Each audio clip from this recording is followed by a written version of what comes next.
In today's video, I'm going to teach you how to manage permissions in Notion, a simple Notion tutorial for beginners.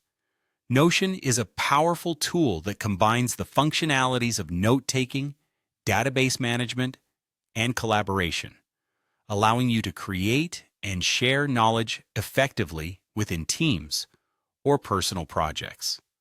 One of the key features that make Notion so incredibly useful is its ability to manage permissions effectively.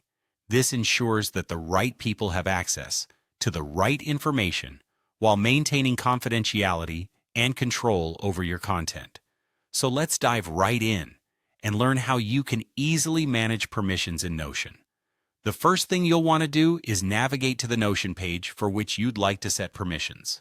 Once you're on your desired page, look at the top right corner and you'll find a button labeled Share. Click on this button and you'll see a drop-down menu that allows you to manage how this page is shared with others. After clicking Share, you'll need to select the member or group for whom you wish to set permissions.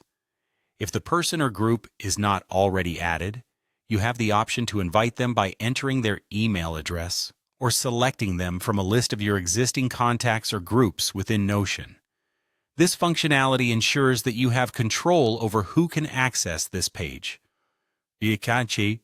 Whether you're working solo and want someone to have a quick look, or if you're collaborating with a team on a more involved project. Now that you've selected the appropriate member or group, it's time to assign a role. Notion offers several permission levels: view, comment, edit, and full access.